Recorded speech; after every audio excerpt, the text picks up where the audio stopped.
ou meias-verdades. Então, de alguma forma, aquilo traz uma ideologia. Então, se eu nego algo, eu tenho algo por trás, que é a minha ideologia, o que eu tenho, né, enquanto me constituo enquanto sujeito. E é exatamente essa ideologia que acaba por perpassar o discurso, né, de quem fala, trazendo essa ideia da negação. Só que, veja, será que isso, né, porque esse ismo da palavra negacionismo traz essa ideia de fato, eu pensar que as pessoas que são consideradas negacionistas, né, e a gente pode citar, por exemplo, os terraplanistas, pessoas que, de alguma forma, falam que a Terra não é redonda, eles têm argumentos isso, né, para confirmar e tentar dizer que a Terra não é redonda. E aí eu ficava me perguntando, né, olhando para essa ideia do que é o negacionismo enquanto palavra, será que esses políticos que estão sendo chamados de negacionistas, eles possuem esses argumentos de fato que vão os constituir como negacionistas? E aí essa inquietação fez com que então eu levasse para o meu projeto, e aí, enfim, agora se constitui enquanto pesquisa. Definimos, né, até então na minha pesquisa, que o nosso objetivo vamos estudar o discurso negacionista, pensando na política, né, em sujeitos políticos, e aí seja, né, constitutivo aí pela pessoa, né, do presidente da República atual, ou por outros, né, mas aí a gente, de alguma forma, colocou dentro da política contemporânea, e pensando na pandemia, né, de 2020. Então, principalmente ali no início dela, né, para a gente de fato entender se ali havia um projeto negacionista da pandemia. Como isso se constitui. A ideia é a gente escolher alguns, e aí não foram tão, né, eu não ainda me debrucei em todos, né, em alguns, né, de alguma forma, alguns discursos do presidente. E a ideia é a gente pegar alguns discursos que foram proferidos pelo presidente Jair Bolsonaro para ver como esse discurso negacionista se constitui. Então, a gente vai usar alguns dispositivos teóricos da análise do discurso, que é a linha em que o mestrado, né, que eu faço parte, e aí a gente buscar na história, né, questões que envolvem a historicidade, questões que envolvem ali questões sociais, né? Eu falo também, e agora no mestrado, né, aprendendo um pouco mais sobre as categorias, né, o discurso atópico. Então, essa é uma categoria em que a gente entende que, veja, a mídia coloca esses sujeitos que até então são chamados de negacionistas. Quando a gente ouve e fala, olha, fulano é negacionista, então a gente já fala assim, opa, isso é ruim, né? Para nós, enquanto cientistas, para nós, enquanto pesquisadores, uma pessoa negacionista, a gente já coloca por trás uma certa negatividade. Então, esse discurso atópico é exatamente isso. Todo discurso que, de alguma forma, a gente fala, né, em análise do discurso, que está ali não é aceito na sociedade, né? Ele é meio escondido, ele vive nas sombras, né? Ele é negativo. E com isso, estudar algumas questões que envolvem o sujeito, né? Quem é de fato o sujeito que é negacionista, algumas questões que envolvem o posicionamento, porque uma pessoa que se diz, ou, né, se a gente diz que uma pessoa é negacionista, de alguma forma há algo que a constitui ali. E aquele discurso que a constitui, né, e isso pode ser analisado historicamente, acaba por perfazer o seu posicionamento. Então, aqui, a gente, na pesquisa, né, já fazendo esse levantamento dessas categorias, a gente começa a pensar que pode ser, e aí por isso que eu disse que a pesquisa ainda é inicial, mas pode ser que nós não tenhamos sujeitos políticos negacionistas, e sim uma ideia do que seja o negacionismo, e esse negacionismo esteja perpassado na história desse sujeito, que também nos constitui, por exemplo. Então, não necessariamente o Bolsonaro seja um negacionista. Então, esse é o nosso embate, né? Vamos entender o negacionismo. Será que nós temos um discurso negacionista, por exemplo, no discurso presidencial, o discurso do presidente Bolsonaro? E aí eu coloquei aqui algumas questões que envolvem, né, as ferramentas que serão utilizadas por nós, inclusive alguns teóricos.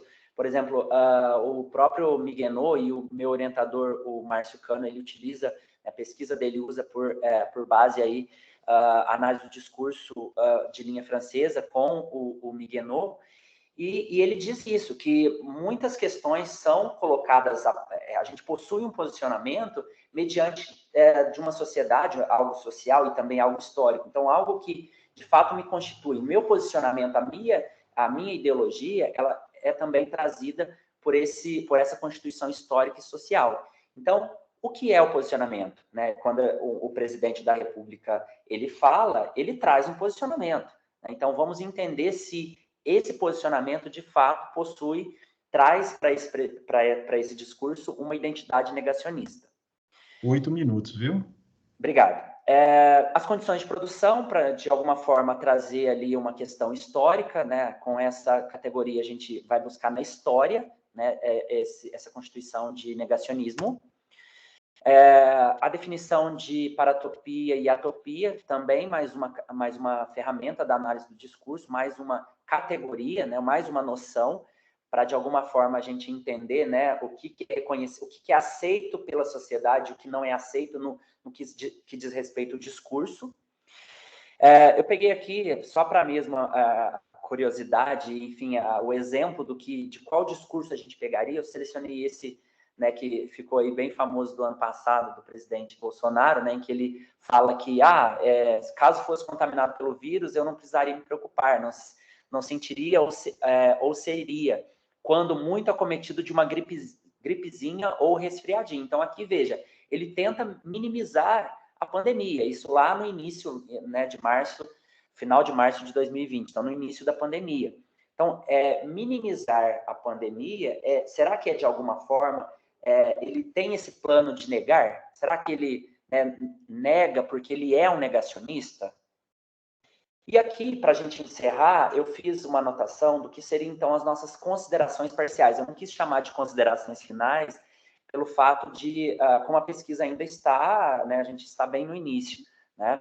E aí eu coloquei assim, o que podemos dizer, por enquanto, é que os primeiros movimentos da pesquisa mostram que o processo de impregnação do discurso negacionista na política aparece, algumas vezes como um caminho de sustentação de um posicionamento, a partir de suposições sustentadas em imaginários de conspiração.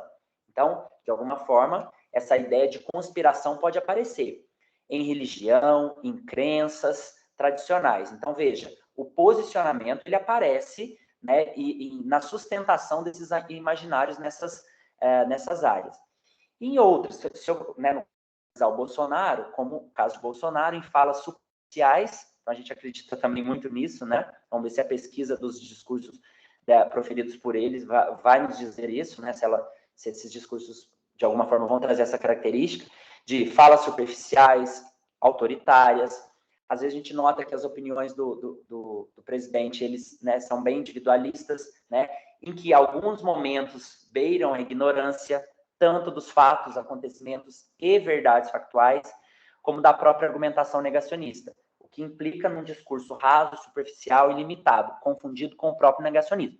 Então, por enquanto, o que a gente acredita seja isso, que o Bolsonaro não é um negacionista, mas que ele possui algumas falas que, de alguma forma, né, se assemelham ao que a gente, então, chama de negacionismo, mas que, na verdade, dos seus discursos, a gente vai meio que entender que ele traz essa questão de ignorância, de opinião bem individual, né? A gente pode trazer a noção de pós-verdade, alguma coisa que tem a ver com as crenças particulares dele, né? Algo que talvez não dialogue tanto com a verdade factual. E aí, como a gente termina falando, que isso pode implicar num discurso raso, superficial e limitado, né? E aí que se confunde com o próprio negacionismo. Espero que eu tenha me fazido entender, que vocês tenham, de alguma forma, né, sei que aqui tem pessoas de outras áreas, que, de alguma forma, eu tenha conseguido me expressar e mostrar como a minha pesquisa vai acontecer. Eu acho que é isso. Pronto. Muito bom, Everton. Parabéns pela pesquisa, viu?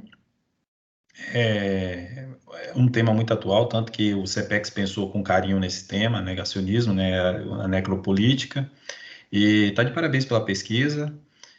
E vamos deixar alguns comentários já para o final, porque a gente sabe que a dinâmica do tempo aqui, ela ocorre, né, estrangula o tempo, né, a gente está vivenciando isso durante todo o evento, porque se a gente for comentar cada trabalho, né, Agora, eu fico no reflexo do que você falou, na questão das relações de poder em cima das crenças que nós temos, né? Quando eu constituo, aí um pensamento do Clóvis, talvez ele esteja muito falho, mas quando eu constituo nesse sistema de crença que eu tenho, eu faço uso desse sistema de crença para me apoderar de outro sujeito ou de disseminar alguma ação que, para mim, aquilo de certa forma, pode manipular uma situação favorável a alguma tendência minha, talvez aí que está a relação de poder do negacionismo, Perfeito, certo? perfeito. Aí a gente pode até comentar depois e conversar depois no final das apresentações, tá bom, Everton? Legal, gostei do apontamento aí. Muito obrigado. Mas achei muito bacana. Pessoal, desculpa, eu fiz um atropelo, né? Eu sou professor da instituição também, né? Que eu sou assim, né, Cris? Bem à vontade, né? Sou do Colegiado de Matemática, sou da UNEB, aqui como eu vejo carinhas conhecidas aqui, né? E estou conhecendo novas pessoas, mas a gente faz parte sou professor, sou docente da instituição.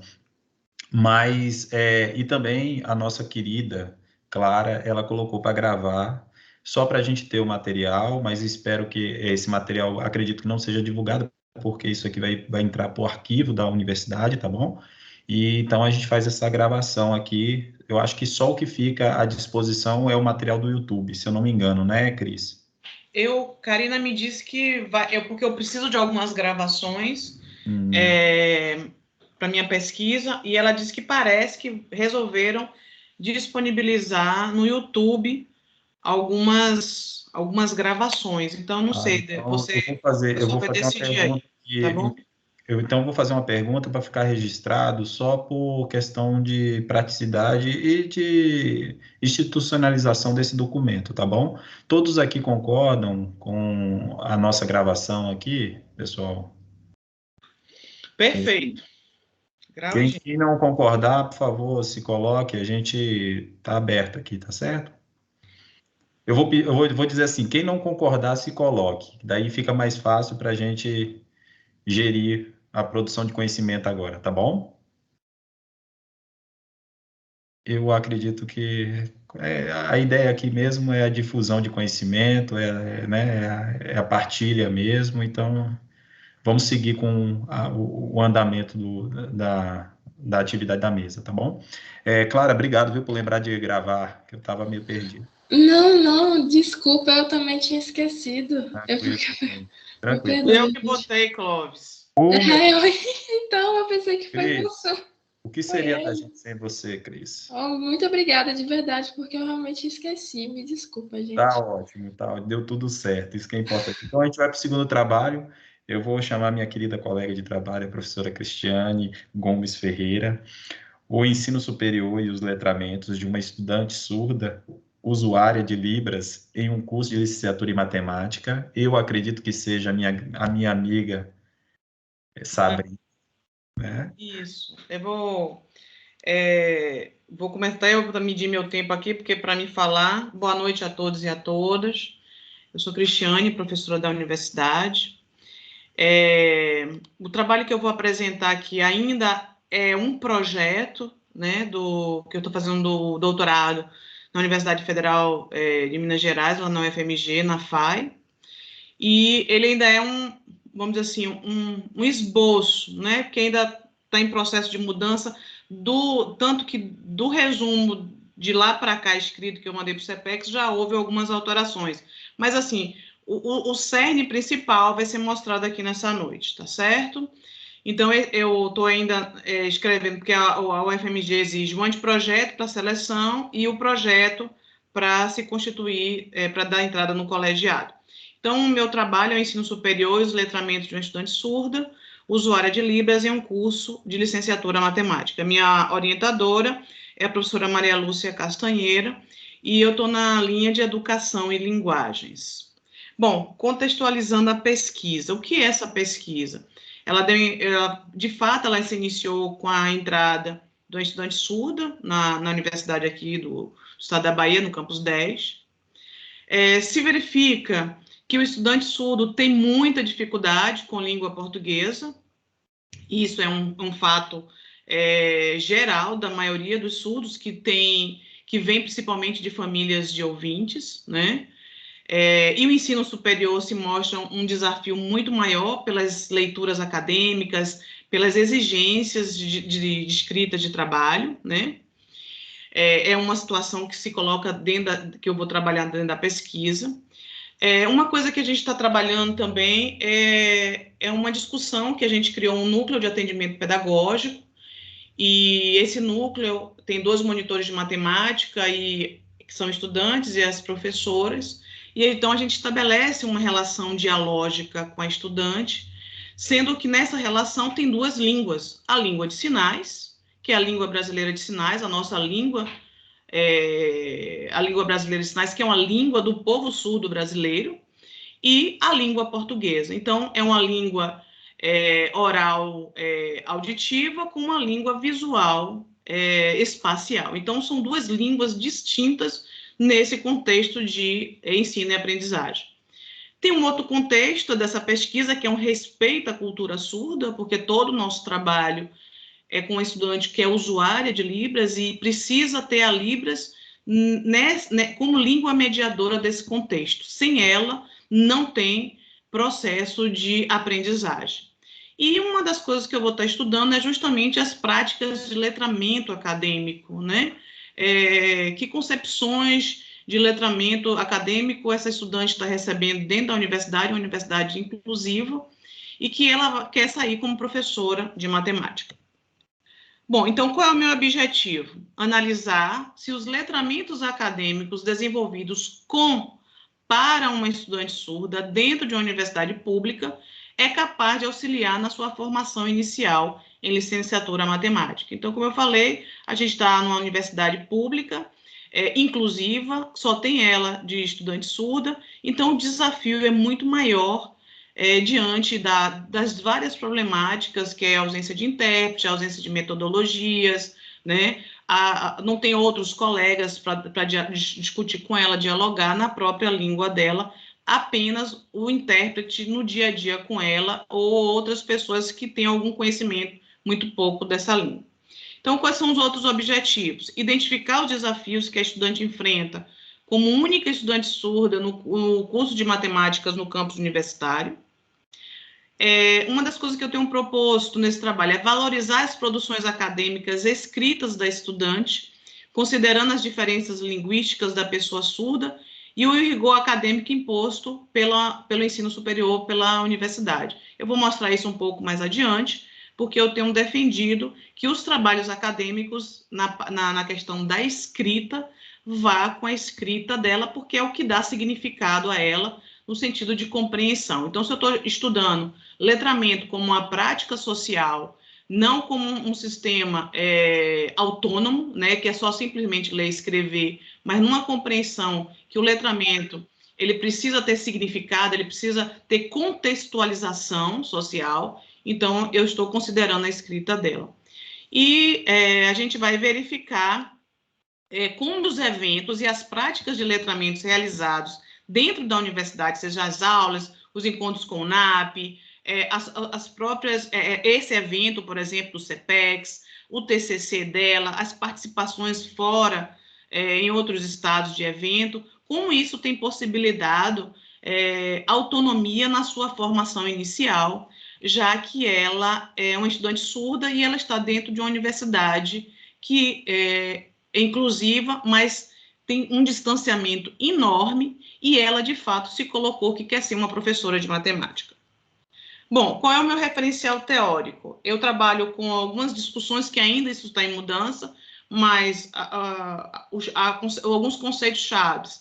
Eu vou trabalhar com a discussão de cultura surda, letramentos e ensino superior, né? Educação libertadora e emancipadora, que é uma discussão que eu trago Paulo Freire, que ele me traz muito nessa discussão, nessa dialogicidade, e o interculturalismo, no sentido de compreensão que as instituições de ensino têm que perceber essa diversidade dentro dos seus espaços e reconhecer essas diferenças, aceitando essa heterogeneidade que está lá dentro, e aqui, mais do que tudo, a cultura surda. Então, eu trago Carnop, Perle, são estudiosas da cultura surda, da necessidade da gente compreender que o surdo tem uma outra língua e que está fora da discussão nesse aspecto da educação inclusiva, que está dentro da legislação, mas não é a questão da deficiência, tá? Então, a gente está discutindo aqui o aspecto linguístico. Tenzito, Kleiman, Harrison, Nakazato, Street, são autores que vão discutir letramentos e alguns letramentos dentro do ensino superior, dessa importância do reconhecimento das dificuldades que o surdo tem dentro desse espaço, e como eu já falei, Paulo Freire, porque ele entra nessa discussão que há uma necessidade da gente fazer uma educação emancipadora, uma educação onde a gente possa ter uma dialogicidade, sem uma educação sem ser vertical e sim horizontal, e é o que acontece nos nossos encontros, porque tem a Libras como a língua mediadora. Bom, aqui eu trouxe um pouco para vocês perceberem do trabalho que a gente faz. Um dos letramentos é o letramento matemático, que ainda está em mudança, que talvez passe a ser numeramento, eu ainda estou vendo essa questão desse conceito. Mas é só para vocês perceberem que a gente, por mais que ela esteja na universidade, como é uma outra língua, então, por exemplo, o número 13, ela não tem voz. Então, a gente que é oralizado, a gente somos ouvintes, a gente ouve o som e, de alguma forma, transforma esse som de uma forma fonética, né? Ela não tem isso, nenhum surdo tem. Então, por exemplo, o número 13, ela confundiu ela botou 10, né? E a gente vai trabalhando na escrita. Outro exemplo que acontece muito, o número 4. Então, ela botou quadro, né?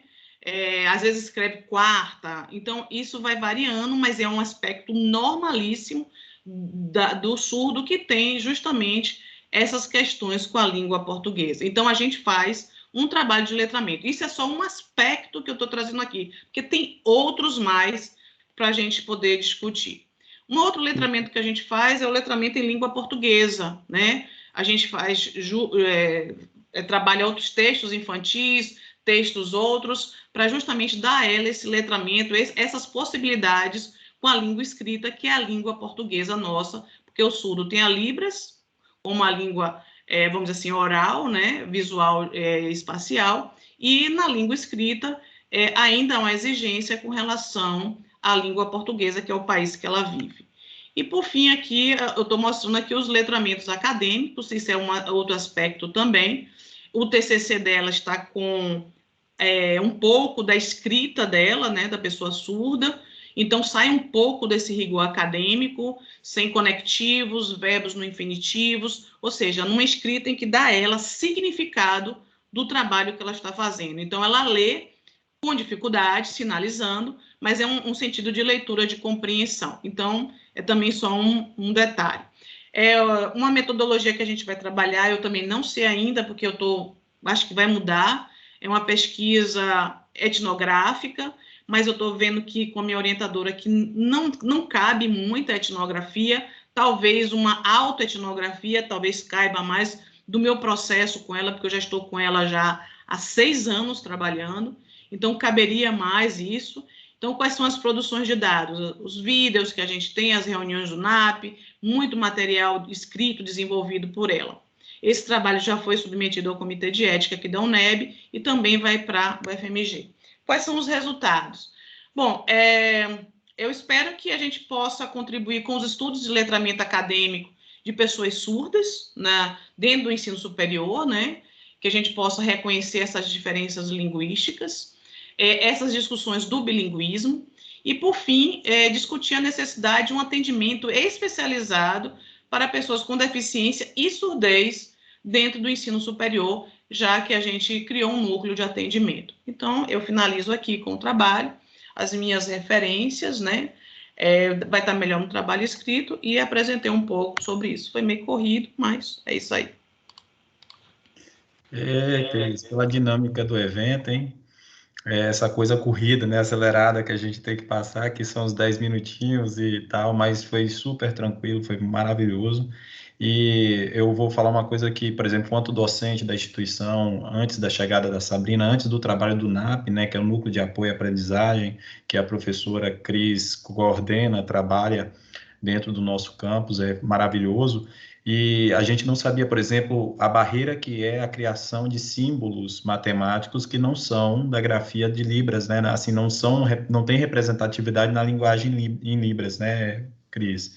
Então, isso também foi um susto para a gente que está tão distante, às vezes. Ó, para você ver, às vezes a gente não bebe da água teórica ou desse conhecimento, não tem conhecimento acerca da situação, e aí a gente começa a perceber como a gente está engatinhando, dando os primeiros passos dentro da nossa instituição acerca de um atendimento a uma pessoa surda, né? E aí eu vejo o quanto que você já caminhou também, né, Cris? O quanto de trabalho vocês já conseguiram produzir com a própria Sabrina.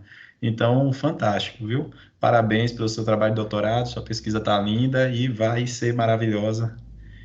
Espero o seu retorno logo, logo, né? Brevemente. Então, tá bom. Pessoal, então a gente vai seguir. Vamos seguir as apresentações. Eu vou acionar aqui a próxima pessoa da lista. Bem, ó, o próximo trabalho é a pesquisa de TCC da Inara Borges da Silva José, minha orientanda. O estudo da etnomatemática nas licenciaturas em matemática no estado da Bahia. Inara, é com você, você pode preparar para compartilhar a tela. Certo? Obrigada, professor. Boa noite, gente. Vou tentar compartilhar aqui. Vocês podem só me avisar, por favor, quando estiver aparecendo para vocês?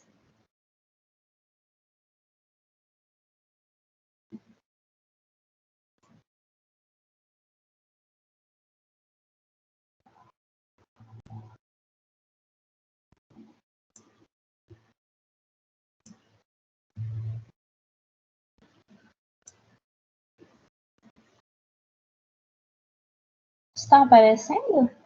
Ainda não, meu bem.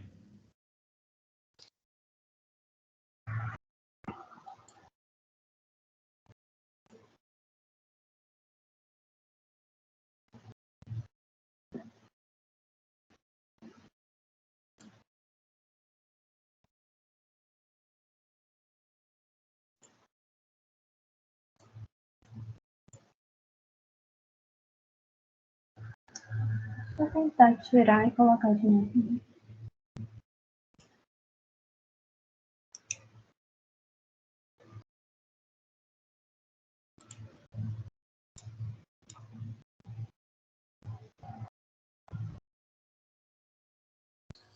Qualquer coisa, Oi? se você não conseguir, ainda não, mas qualquer coisa, se você não conseguir, eu posso apresentar para você. É só você me mandar o slide. Então eu vou te mandar, Clara. Tá certo. Eu não sei se tem como mandar pelo Teams mesmo. Tem, eu acho, né? Eu sugiro que ela mande a pessoa presente e depois a próxima fica Inara. Se ela Isso. Pode Verdade. adiantar Sim, o processo, também né? quero. Eu ia falar isso agora. Tranquilo. Manda pelo Teams mesmo ou você vai precisar do meu e-mail? Me manda seu e-mail, por favor, que aqui pelo Teams pelo menos. Tá, eu vou falar porque eu acho que você não tem o acesso ao chat. É Clara Isso. Gobira, GOBIRA 15@gmail.com. Certinho. Então, vamos lá?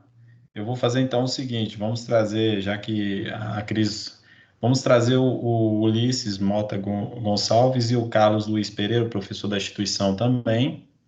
Sejam bem-vindos. O futebol escolar antirracista na perspectiva da educação das relações étnico-raciais. Professor, seja bem-vindo. O professor Luiz está aí?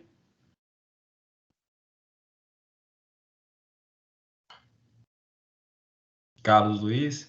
Eu não estou vendo ele na sala, não. Ele está aqui, a bolinha aqui, ó. Está aparecendo para mim. Ele tá como... Ele tá. É verdade. Só que engraçado, em participantes... Não... tá aqui. Professor Carlos, que bom revê-lo.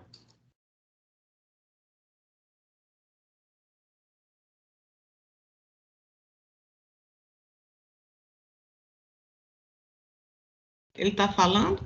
A gente não está te ouvindo, A gente Carlos. não está te ouvindo, não, professor Carlos. Sim, estou falando, ok? Não estamos ouvindo, não. Está muito baixo. Muito baixo.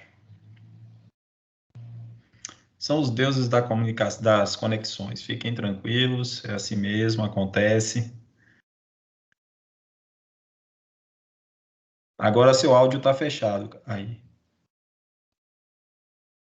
Fechou.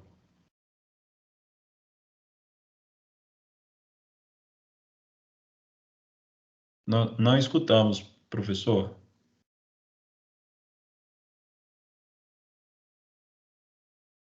Está fechado o áudio. Não estamos te escutando nada. Agora sumiu de vez. O áudio dele deve estar bugado, às vezes acontece com o meu, quase sempre. Né, É Ramon? melhor você sair, Carlos, e entrar novamente. Isso. E aí, professor Cláudio? Tudo bom, Ramon? Tudo tranquilo? Ciro tá aí, deixa o Carlos abrir aqui. O Carlos admitiu o Carlos. Ainda não conseguimos escutar, Carlos. Bom, eu tô aqui, né? O Ulisses está aqui, se quiser que eu apresente. Isso, Ulisses. Você pode tomar a dianteira. Eu só vou falar para o Carlos aqui rapidinho. Ô, Carlos, eu mandei um e-mail para o seu e-mail institucional, viu? E até lhe fazendo um convite de um trabalho aí. Espero que o senhor possa receber, tenha recebido. Ulisses, fica à vontade. Se você puder compartilhar a tela, quiser apresentar. Tá, eu vou tentar compartilhar aqui, então. Ok.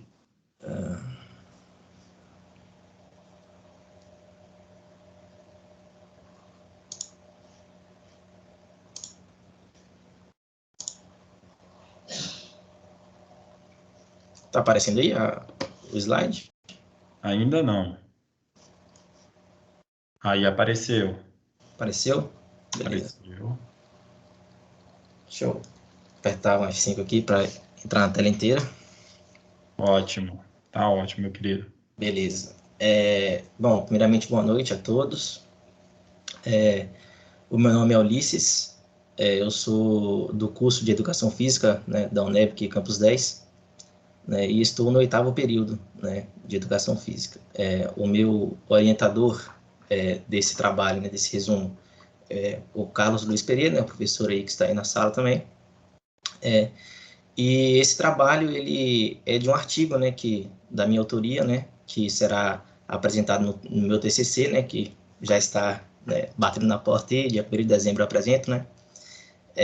Então, esse é um resumo, né, do meu artigo para o TCC, né, com o meu orientador, o Carlos Luiz Pereira. Bom, calma aí, antes... não botei o nome aqui do trabalho, mas aqui eu falo aqui. Como o próprio Clóvis já falou, né, meu trabalho é o futebol escolar antirracista na perspectiva das relações étnico-raciais. Okay? Bom, o objetivo do meu trabalho, do meu artigo, né, é tentar descobrir, né, como o racismo está inserido na nossa sociedade, né, como que ele faz parte da nossa sociedade, né, em que âmbitos ele está envolvido, né. Então, primeiro eu trago os atos racistas que existem no esporte, né, mais especificamente no futebol profissional. Então,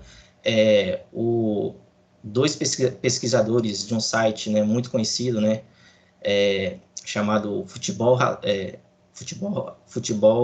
Racial, ele comenta sobre, ele faz pesquisas, né, sobre o que acontece, né, os dados do racismo no futebol profissional no Brasil, né? E o Manera e o Carvalho, que são esses pesquisadores, eles mostram que 20 casos, né, de racismo foram confirmados no ano de 2014, né, confirmados e comprovados, né, foram 20 em 2014. Nos anos seguintes, os casos eles só aumentaram, até chegar, né, no ano de 2019, com 67 casos, né, ou seja, teve um aumento aí de 235% de atos racistas no futebol profissional no Brasil, apenas no Brasil, tá? Então, a gente vê que existe uma crescente nos últimos anos, né, de casos raciais no futebol profissional. Então, devido a esse problema, né, o estudo ele se justifica devido à falta de efetividade das leis que existem, né, que as leis implementadas que existem para o impedimento desses atos racistas de acontecerem. Então, é evidente, né, que é necessária uma mudança, né, nas formas, né, nas leis e formas que estão implementadas para o impedimento de atos racistas, né, não só apenas no futebol, mas na nossa sociedade como um todo. E eu trago, né, a perspectiva teórica de um homem chamado Kapengele Munanga, né, de 2005, né, que ele é um autor muito conhecido sobre palestras, né, livros sobre o racismo, né, não só na escola, né, no âmbito escolar, mas também na sociedade. E ele diz o seguinte, que não importa a quantidade de leis contra o racismo no mundo, nenhuma lei é capaz de erradicar as atitudes preconceituosas existentes na cabeça das pessoas, pois essas atitudes são provenientes do sistema cultural instalado em todas as sociedades humanas. Ou seja, percebemos que as leis que estão implementadas hoje, né, não importa qual lei que seja, né, ou qual tipo de efetividade que essa lei tem, nunca eles irão conseguir tirar um pensamento racista de uma pessoa, porque já está ali, né? Já está estruturado nela, né? Já vem com ela, né? Desde pequeno, né? Por conta desse racismo estruturado, né? Na nossa sociedade. Então, o objetivo desse trabalho é tentar fazer com que a gente mude essa perspectiva, né? Que está inserida na nossa sociedade, trazendo a educação, né, trazendo a escola como uma orientação, trazendo a escola, né, com crianças e adolescentes, né, para que o nosso futuro não esteja repleto, né, com esse pensamento racista, né, que a gente consiga mudar o panorama existente hoje, né. Então, esse trabalho ele é uma pesquisa, né, dentro da abordagem qualitativa, né, e nos procedimentos de pesquisação, conforme, né, as orientações de Tiolente de 2011. E o objetivo, né, é desenvolver uma cartilha de futebol escolar antirracista, né, para que essa cartilha seja um meio de ensinar essas crianças, né, nas aulas de educação física, né, um meio de ensinar a elas o quão prejudicial o ato racista, né, o racismo, né, o que podemos fazer, né, como podemos evitar, né, esses atos, né, através do conhecimento. Será que é através do conhecimento que vamos evitar esses atos, né? Então, a gente precisa munir, né, nossos adolescentes, nossas crianças, né, nossos alunos, munir de conhecimento, né? Existe a lei, né, que é uma lei federal, a Lei 10.639 de 2003, né, que é obrigatório, né, a utilização, né, de matérias que requer a história, né, e a cultura afro-brasileira. Então, é uma lei federal, né, é obrigatório, mas a maioria das escolas a gente sabe que não usa, né, isso como um recurso para as crianças aprenderem mais sobre a cultura, né, brasileira, né, de onde vem a nossa cultura. Então, será utilizada, né, no ensino fundamental 2, né, nos alunos do 6º ao 9º ano, de uma escola pública aqui de Teixeira de Freitas, né, com o suporte das professoras, né, regentes das turmas. Utilizando essa educação escolar, né, dessas crianças e adolescentes, né, sobre, como já disse, a história e a cultura afro-brasileira, né, a gente pode tentar, né, a gente pode fazer com que esses alunos eles se tornem críticos e reflexivos perante, né, o tema abordado, né, que é o racismo, né, estruturado na nossa sociedade. Bom, nessa cartilha irá conter instruções e ilustrações, né, sobre igualdade e cidadania no esporte, né, mais especificamente no futebol. E para a coleta de dados, a gente utilizou uma entrevista semi-estruturada, né, que foi utilizada com 120 alunos, né, desde os anos sexto ano até o nono ano. E para a análise de dados, utilizou-se a metodologia de análise do discurso.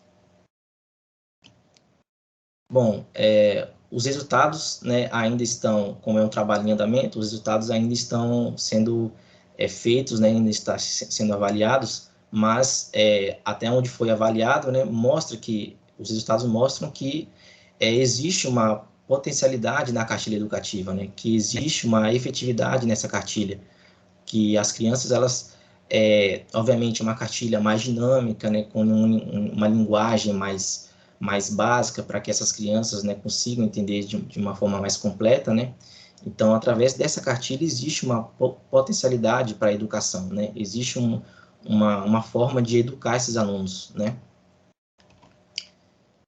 E, bom, através, né, dos resultados que nós tivemos até agora sobre 8 minutos. Ok. Sobre o trabalho, né, a gente consegue concluir, né, que por conta das leis, né, que elas não conseguem ser efetivas na nossa sociedade, né, então a gente conclui que para a diminuição do racismo, né, na nossa sociedade é através da educação mesmo, né, não tem outra forma da gente conseguir mudar esse panorama, é através da educação, é através das escolas, né, dos professores, né, não só professores de educação física, mas todos os professores envolvidos, né, que trabalham numa escola, né, professores, coordenadores, pedagogos, enfim, todas as pessoas, diretores, né, todas as pessoas que fazem parte da escola, né, fazem parte desse panorama, né, fazem parte dessa mudança, né, para que esses alunos consigam, né, que são a base do nosso futuro, né, a base da nossa sociedade, né, que o futuro seja mais esperançoso, né, menos preconceituoso. Então, bom, o meu pensamento é que através da educação a gente vai conseguir sim, né, ter uma diminuição significativa, né, no racismo estruturado na nossa sociedade, ok? Muito obrigado. Muito bom, meu querido. Parabéns a você e o professor Carlos, certo? Vamos deixar os comentários já para os finais, como a gente já falou. Vou estender o trabalho, passar os trabalhos para Inara ou Clara. Já está tudo tranquilo aí, Clara? Para o compartilhamento? Tá sim, eu só vou abrir aqui. Eu só vou pedir para quando ela for avançar nos slides, ela me sinalizar. Só isso. Tá ok. Parabéns, professor Carlos e Ulisses, viu? Ok, obrigado. A gente ainda não... Tá tudo certo aí? Tudo certo, a gente está vendo, está visualizando. Então tá certo, quando ela quiser apresentar, quer dizer, né?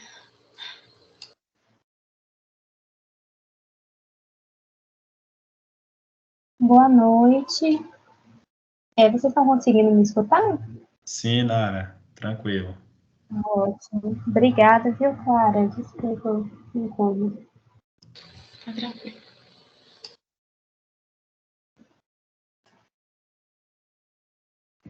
Bem, eu me chamo Inara Borges, sou estudante de matemática aqui da UNEB Campus 10, e o trabalho que eu vou apresentar hoje, na verdade, é resultado da minha pesquisa de TCC sobre a orientação do professor Clóvis, e o título é o Estudo da Etnomatemática nas licenciaturas em Matemática do Estado da Bahia. Você pode passar para mim, por favor, Clara? Pode passar novamente.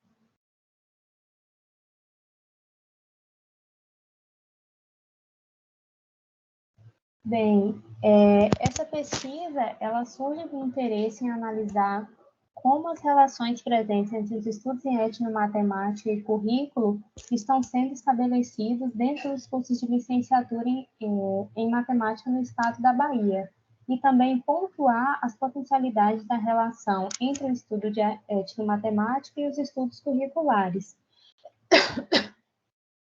O objetivo desse estudo é refletir como ocorre o estudo de etnomatemática na formação inicial de professores de matemática. A gente se centra no estado da Bahia e também perceber como a etnomatemática vem se constituindo dentro dos estudos curriculares críticos e pós-críticos do currículo, possibilitando a criação, né, a construção de um currículo de matemática numa perspectiva sociocultural. Pode passar, por favor. Nesse estudo, a gente se debruça principalmente nos estudos das teorias do currículo, são elas teorias tradicionais, as críticas e as pós-críticas. Para isso, nós nos guiamos principalmente pelos estudos de Tomás Tadeu da Silva, mas também os estudos de Ribeiro. Aqui, a gente vai entender a teoria como algo muito mais amplo, né? A teoria, no nosso estudo, não vai se limitar a descobrir ou a descrever um objeto. A teoria ela vai estar implicada na sua produção, ou seja, quando eu digo teoria do currículo, a teoria ela também, de certo modo, está descrevendo o currículo, mas também está inventando. O que a gente defende nas teorias tradicionais do currículo é que ela nasce em um período em que se busca um ensino mais técnico, um ensino neutro, uma teoria mais descompromissada com os objetivos educacionais, e aí entra as teorias críticas e pós-críticas, que diz que não, o currículo ele não é neutro, ele trabalha nas relações de poder, e a educação ela está implicada nessas relações. Quando a gente passa para o estudo das teorias pós-críticas, a gente se separa um pouquinho ali dos estudos de Tomás Tadeu da Silva, já que esse autor ele entende a teoria crítica sendo, como que eu vou dizer, sendo superada pelas teorias pós-críticas. E nesse estudo a gente vai caminhar pela ideia de que a teoria crítica ela não foi superada, mas sim ela foi tida sob novos enfoques dentro da teoria pós-crítica. Ou seja, a gente pretende sim colocar a teoria crítica e a pós-crítica em disputa, porque assim é o campo curricular, mas não no sentido de que uma mata a outra, né? Mas sim no sentido que uma trabalha na linha de fronteira da outra. Pode passar, por favor. Aqui eu trago os principais conceitos que são enfatizados por cada uma dessas teorias, né? A teoria tradicional, como eu já disse, enfatiza o ensino, a aprendizagem, a avaliação, metodologia, didática, organização, planejamento, eficiência e os objetivos. Já nas teorias críticas, começa-se a se falar de ideologia, da reprodução cultural e social, das relações de poder, entra para o campo educacional a discussão sobre classe social, capitalismo, relações sociais de produção, conscientização, emancipação e libertação, e as teorias pós-críticas vêm complementar essa ideia crítica do currículo, trazendo os estudos de identidade, alteridade, diferença, subjetividade, discurso, o saber e o poder, a representação cultural, gênero, raça, etnia, sexualidade e principalmente o multiculturalismo. Pode passar, por favor. Outro tema cuja pesquisa também foca é o tema da etnomatemática. Aqui a gente se debruça principalmente sobre os estudos de D'Ambrosio, junto aos estudos de Hollis Cobesmosi, no sentido de aliar a etnomatemática a uma perspectiva da educação matemática crítica. O estudo da etnomatemática, ele vai surgindo concomitantemente junto ao estudo das teorias curriculares, porque a etnomatemática ela vai se entrelaçar aos estudos críticos e pós-críticos do currículo, no intuito de demonstrar como essa temática, se bem trabalhada na formação inicial do professor, pode dar condição ao futuro professor de matemática, né, de perceber seu papel na busca pelo ensino multicultural, de respeito às identidades e capaz de gerar possibilidade de expressão para aquelas vozes que costumam ser desprezadas no momento educacional. Pode passar, por favor.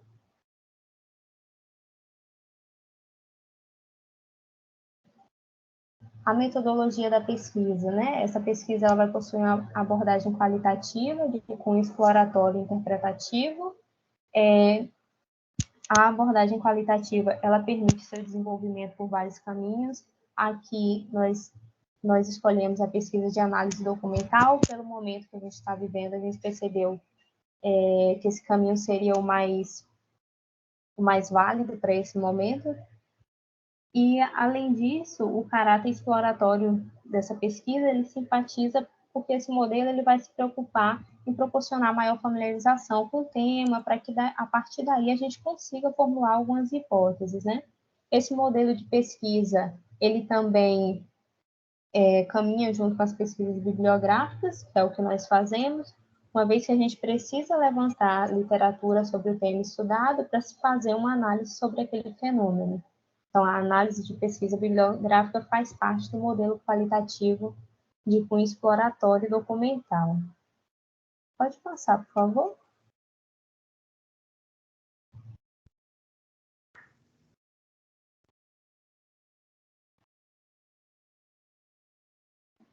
Para desenvolver essa pesquisa, nós precisamos dividir em alguns passos, né?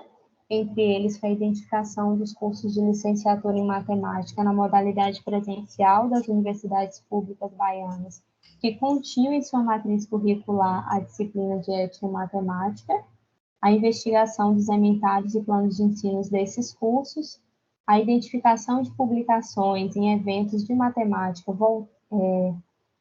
que trabalhavam de alguma forma a etnomatemática, produzido por discentes ou docentes das universidades estudadas, e também a identificação de trabalhos científicos que tenham sido produzidos dentro da UNEB Campus 10. Pode passar, por favor.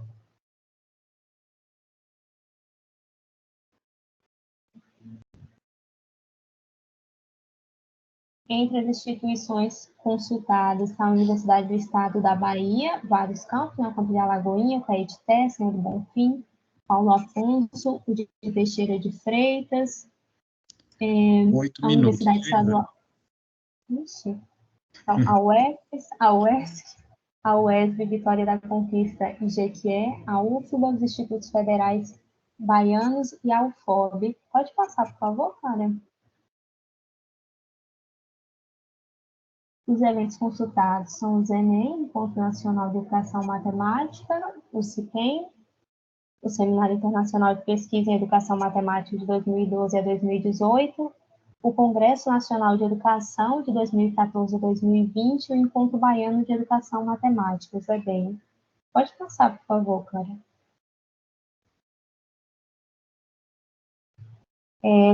Quando a gente faz o levantamento das instituições que possuíam o curso de matemática, a gente se surpreendeu um pouco, porque dentre todas aquelas instituições citadas, apenas 4 possuíam a disciplina de ética e matemática, e entre essas 4, apenas uma como obrigatória, né? Então, a UNEB, Campus 7, Campus 10, possuía como optativa de 60 horas, a UFBA também optativa de 60 horas, e a UFOB, a única que possuía em caráter obrigatório, com 25 horas. As outras instituições, mesmo que não tendo uma disciplina voltada diretamente para a ética e matemática, a gente conseguiu perceber em sua matriz curricular que elas traziam disciplinas que tratavam dessa temática de forma indireta. Pode passar, por favor, Bruno.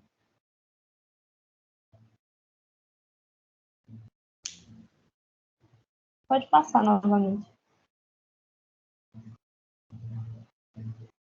Todo esse levantamento, ele foi feito para que a gente conseguisse perceber como estava sendo produzido o significado da ética matemática na formação inicial de professor, e também para que a gente pudesse pensar um produto da pesquisa, não é?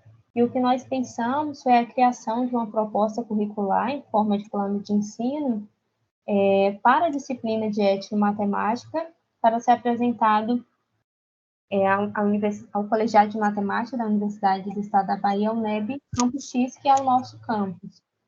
Nesse plano de ensino, a gente associaria a ética e matemática e o estudo crítico de matemática, com leituras e atividades que favorecessem principalmente a valorização e o estudo de culturas que estão presentes em nossa região, tanto a cultura indígena quanto a cultura afro. Pode passar, por favor.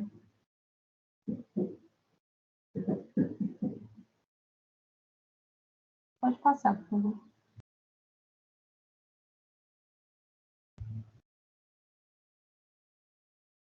E, por fim, bem, a gente entende que não tem como você dar uma definição única para o currículo, né? Pelo contrário, o que se pretende nesse trabalho é discutir o que vem sendo considerado relevante dentro do currículo, nesse caso especial, dentro do currículo de matemática, e uma tendência que a gente acredita melhor dialogar com o que é defendido dentro de um currículo crítico e pós-crítico é o estudo da etnomatemática. Essa tendência ela já foi trazida, ela traz, aliás, para o Centro da Educação Matemática questões identitárias, de respeito e valorização de saberes e fazeres que são produzidos por diferentes culturas, e, além disso, ele também vem reforçando o papel da linguagem no processo de ensino e aprendizagem da matemática, porque não tem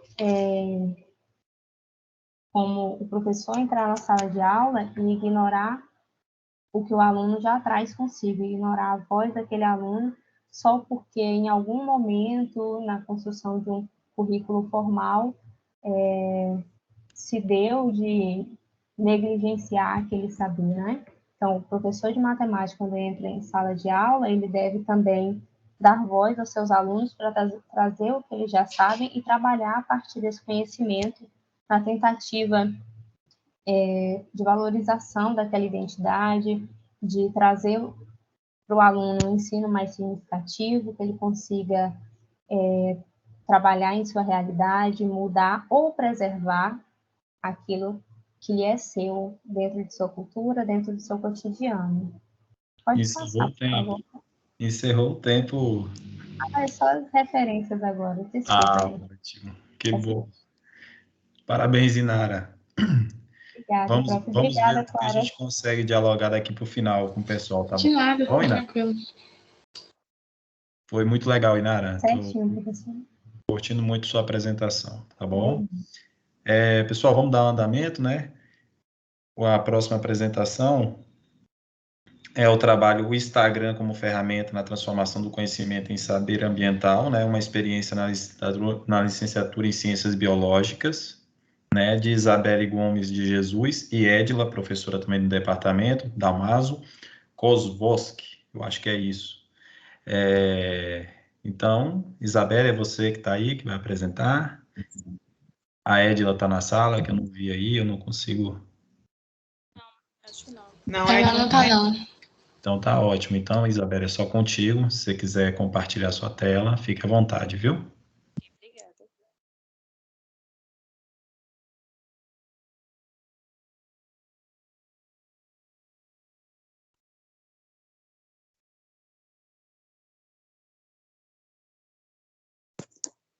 Bom, esse trabalho tem como título o Instagram como ferramenta na transformação do conhecimento em saber ambiental, uma experiência na licenciatura em Ciências Biológicas. Trata-se de um relato de experiência vivenciado por mim, Isabelle, e orientado pela professora Edila. Por envolver a educação ambiental e também o saber ambiental, eu vou trazer algumas abordagens desses dois pontos, né? Oi, Isabelle, sua voz está falhando. Dá para você falar mais perto do microfone? Que até a intérprete tem dificuldade de te ouvir. Melhorou? Ou continua do mesmo jeito? Continua, melhorou.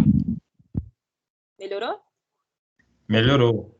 Tá, ok. Vou continuar, então. Eu vou trazer uma breve abordagem no conceito desses dois pontos, né? Da educação ambiental e também do saber ambiental, né? Voltou de novo. E aqui... Voltou? Voltou a ficar baixinho. Fala bem pertinho do microfone, talvez resolva. Tô bem pertinho. Melhorou ou como tá? Continua assim, porque assim tá tranquilo. Tá bom.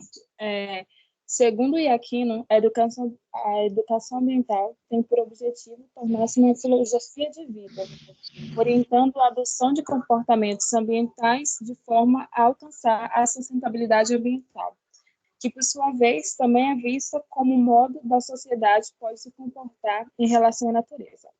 Já o saber ambiental abre terreno para valores éticos, dos conhecimentos práticos e também dos saberes tradicionais, que é concebido como complexo processo em construção, por envolver aspectos institucionais, tanto de nível acadêmico quanto de nível sociopolítico, por meio de movimentos sociais e de práticas tradicionais de manejo dos recursos naturais, né? Bom, falando um pouco sobre a caracterização da atividade, ela foi desenvolvida durante a disciplina de saneamento básico, um componente optativo ministrado pela professora Égila e cursado por 8 alunos do curso de Ciências Biológicas. E esses alunos eram de diferentes períodos, né? Não era de uma única turma. A principal atividade desenvolvida durante a disciplina foi realizada no Instagram e tinha como objetivo principal sensibilizar a sociedade a respeito de um consumo e estilo de vida mais consciente, divulgando algumas atitudes e experiências que poderiam não surtir efeito, mas que já faziam a diferença para o meio ambiente, onde os impactos ambientais poderiam ser minimizados a partir de algumas ações individuais realizadas, né? E por que o Instagram, né? Por que não outra ferramenta? O Instagram é uma plataforma visual simples e que está atraindo cada vez mais gerações, mais do que outras plataformas, né? Com mais de 1 bilhão de usuários, o público do Instagram é gigantesco e vai abranger aí todas as idades, embora os maiores fãs da rede social sejam os mais jovens, mas nós podemos ver a presença de pessoas de todas as idades nessa rede social, né? E o Instagram, onde foi desenvolvido a atividade, é o @sustentabilidade em casa. Mais para frente eu vou mostrar para vocês algumas atividades que foram desenvolvidas, né? Bom, primeiro de tudo, a nossa preocupação inicial foi realizar algumas pequenas pesquisas na própria plataforma do Instagram, com o intuito de saber qual era a dúvida dos nossos seguidores, né, a respeito das ações mais sustentáveis em como fazer e por que fazê-las, né? Para isso, foi usado a ferramenta de enquete do Instagram, que permite interagir com os seguidores, onde é permitido que esses respondam algumas perguntas, perguntas essas de múltiplas escolhas, perguntas de sim ou não, e também onde é permitido que eles possam fazer algumas perguntas. E em alguma dessas enquetes, né, podemos perceber que 80% dos nossos seguidores não sabiam qual era o material que poderia ser ou não reciclado, 60% não sabiam a diferença de resíduo ou rejeito, porém 60% também desses seguidores desejavam ter ou já tinham uma rotina, né, com ações mais sustentáveis, como separar o lixo, reutilizar alguns materiais ou usar ecobags, que são aquelas sacolas de tecido, né, que não vão para o lixo após ser usada 1 ou 2 vezes. Sabendo da necessidade do nosso público, alguns dos temas abordados foram moda e produção de resíduos, discutindo um pouco sobre os impactos que a indústria da moda causa no meio ambiente, onde a indústria textil é uma das modas que mais lucram e que também mais poluem no mundo, né? Também foi abordada a produção de alimentos e resíduos sólidos, onde os principais resíduos gerados pela indústria de alimentos são os efluentes industriais, os biológicos e químicos, e também os resíduos sólidos, que são provenientes de alguns alimentos, né? Também foi abordado o tema de edifícios e casas verdes, e também os seus impactos ambientais, obtenção de material biocomposto, redução de resíduos sólidos, consumo e moda consciente. Esses temas eram todos abordados e estudados durante a disciplina, nas aulas síncronas, né, dentro da ementa do componente, onde a professora Égila discutia com todos os alunos cada um desses temas, e só depois de adquirir esse conhecimento, a gente partiu para essa parte do Instagram, né. Esses temas foram abordados por meio do Stories do Instagram, que foi utilizado como estratégia para mostrar o desenvolvimento dos projetos pessoais de cada aluno, onde os stories é um recurso que tem como objetivo melhorar a interação entre os usuários, com a possibilidade de publicar fotos, vídeos e que ficam acessíveis somente em 24 horas, né? Também por meio do feed do Instagram, um lugar onde você pode compartilhar suas publicações e se conectar também com os seguidores. Essas publicações, que eram feitas pelos próprios alunos, seguiam um cronograma de ações ligados à educação ambiental, onde cada semana um aluno era responsável pelas publicações. Por fim, o terceiro recurso do Instagram a ser utilizado foi a live, um recurso que permite a gravação e transmissão de vídeos ao vivo. A live foi em reflexão do dia 5 de junho, Dia Mundial do Meio Ambiente, onde tivemos convidados e palestrantes que abordaram a fitorremediação de metais pesados em áreas contaminadas por rejeito de mineração, também abordando a restauração florestal da Mata Atlântica, estratégias aplicadas ao extremo sul da Bahia, a reciclagem e o empoderamento das pessoas, e, por fim, foi abordado o marco regulatório do saneamento básico e sua interface em recursos hídricos. 8 minutos, viu? Ok.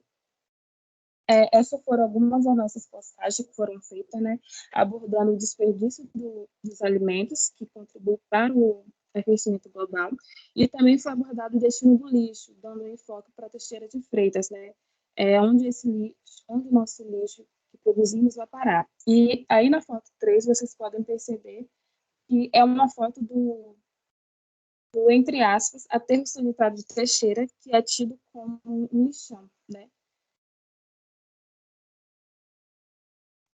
E também foi, durante essa atividade do Instagram, foi desenvolvido o projeto Adote uma Árvore, onde tivemos a doação de mudas arbóreas e nativas, uma ação voluntária minha e da minha colega de disciplina Celeste, em conjunto com a Secretaria de Meio Ambiente de Teixeira de Freitas, onde foram distribuídas algumas árvores para arborização e também plantas nativas.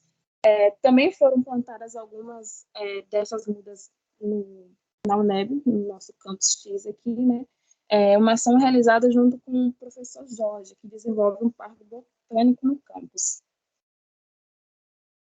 Aí, por fim, nós podemos observar que as publicações tiveram um alcance muito grande de pessoas, né, alcançando 150 seguidores, onde sua maioria era de Teixeira de Freitas, e uma faixa etária de 18 a 24 anos, ou 25 a 34 anos. E é isso, né? O tempo não dá para mostrar todas as ações realizadas no Instagram, mas eu só tenho a agradecer a vocês por me ouvirem e também ao CEPEX por abrir esse espaço de divulgação de trabalhos científicos. E também, caso alguém tenha interesse de conhecer mais a fundo o trabalho que foi feito na disciplina, a página do nosso Instagram é @sustentabilidade em casa. Lá vocês podem assistir a live que nós produzimos e também conhecer os materiais, né? E as perguntas deixamos para o final. Obrigada. Muito bom, Isabelle. Parabéns pelo trabalho. Você e a Edila, certo?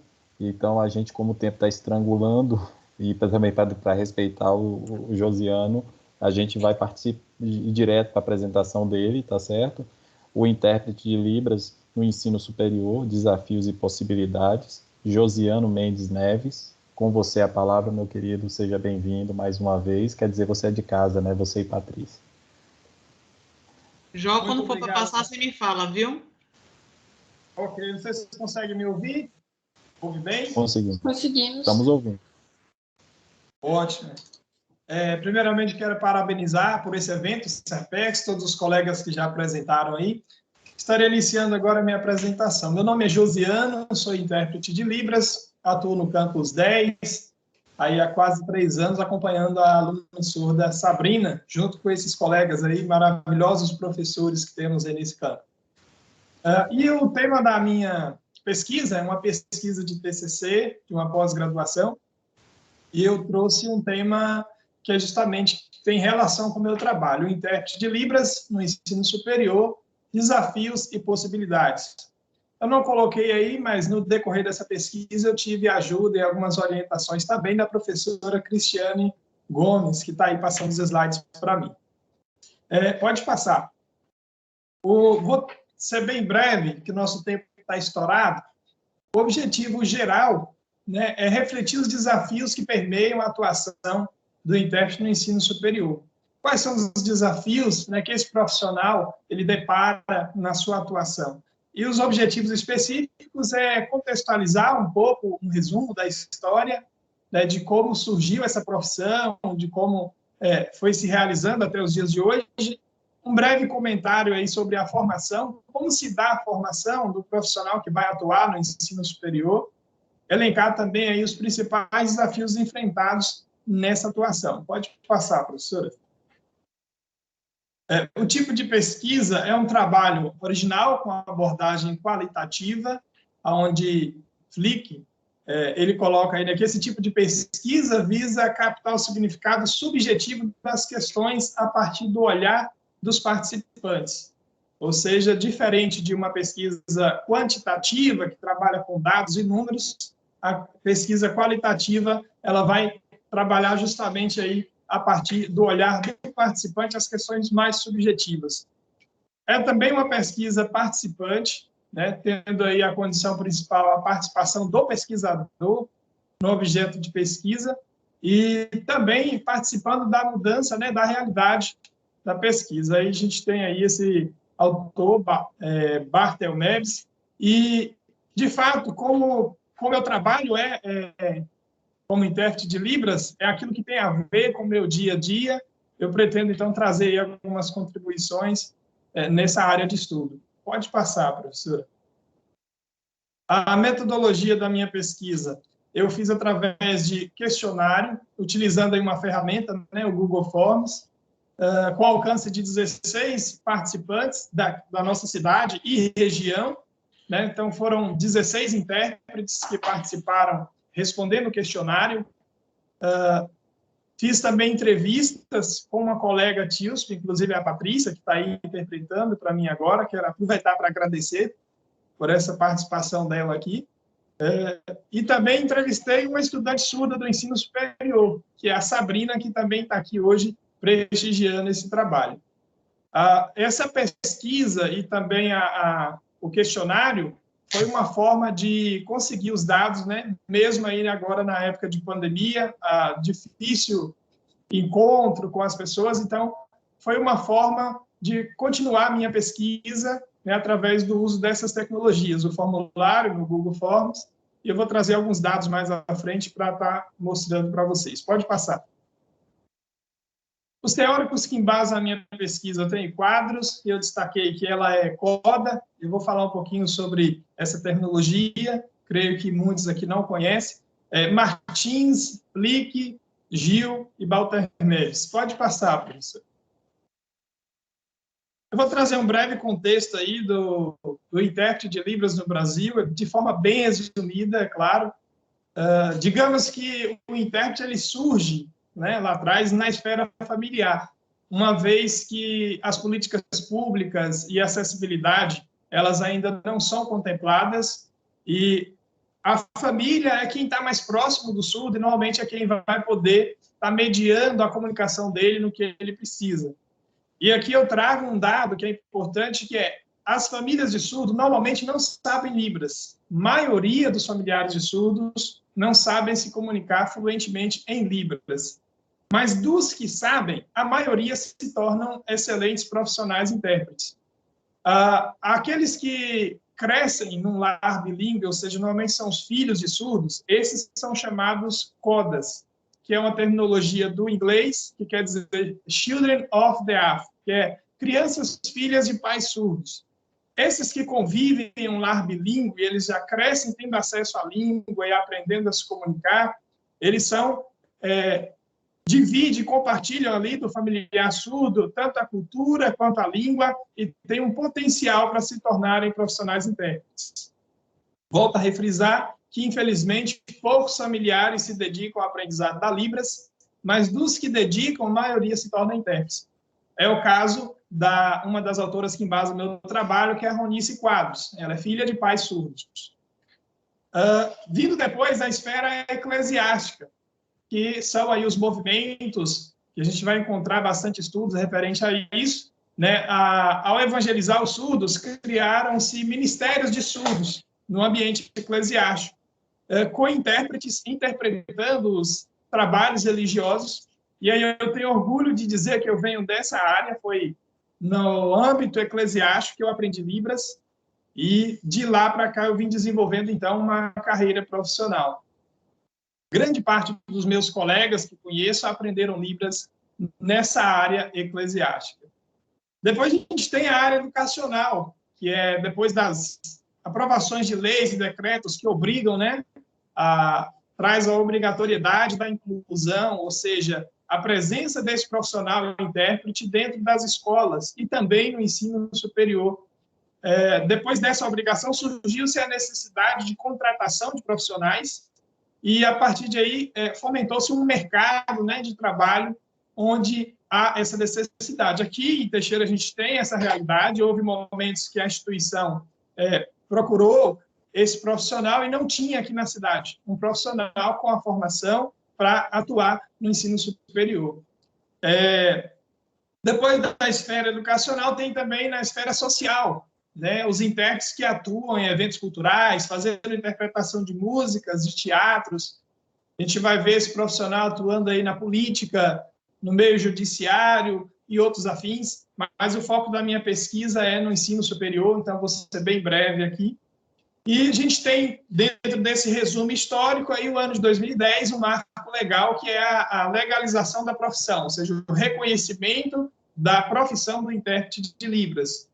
Eu fui renovar o meu título, certa época, e quando perguntaram a minha profissão, eu disse intérprete de Libras, o rapaz procurou no sistema dele e disse que não encontrou essa profissão. A gente vê aí, né, uma desvalorização, ou seja, uma profissão recente, está ainda buscando-se essa valorização. Pode passar, professor. A formação do intérprete de Libras. A gente vai ver aí na Lei 10.098, lá no ano 2000, a primeira referência ao intérprete de Libras, né, nenhuma lei, onde faz referência a esse profissional. Depois tem o decreto 5.626, que é o decreto que regulamenta a lei de Libras, e traz também aí a questão da formação dos intérpretes, os intérpretes na escola, os intérpretes na universidade, e vai abordar justamente como se dá essa formação, que inclusive foi uma dificuldade, porque quando surgiu a lei e a necessidade de ter esse profissional, teria que ter esses profissionais já prontos. Como não tinha, surgiu então aí o ProLibras, que é uma forma de atestar a proficiência daqueles profissionais que já estavam atuando aí na prática, né, sem uma formação específica, até que surgissem os cursos específicos aí de formação para que esses profissionais viessem a se capacitar e estar aptos a trabalhar no ensino, principalmente no ensino superior, que exige uma qualificação do trabalho. Então, em 2006, um ano depois, surgiu a primeira turma de Letras Libras, licenciatura. E em 2008, 3 anos após o decreto, surgiu a primeira turma de bacharelado, ou seja, que é o foco na tradução e interpretação. Para quem não conhece, não é da área, a Letras Libras, licenciatura, habilita a ensinar Libras, enquanto que o bacharelado, ele habilita a atuar realmente como tradutor e intérprete de Libras. Pode passar. 8 minutos, viu? Obrigado. Eu vou adiantar um pouquinho. Aqui eu trago um pouco da minha pesquisa, uma observação que é as entidades representativas dessa profissão. Aqui na Bahia nós temos a ABATILS, que é a Associação dos Tradutores e Intérpretes de Libras, inclusive eu sou sócio, e ela é afiliada à FEBRAPILS, que é a Federação Brasileira dos Profissionais e Intérpretes de Língua de Sinais. Dos 16 participantes da minha pesquisa, apenas 2 são associados a uma associação, ou seja, maioria, que é esse que está em vermelho no gráfico acima, não participam de nenhuma associação.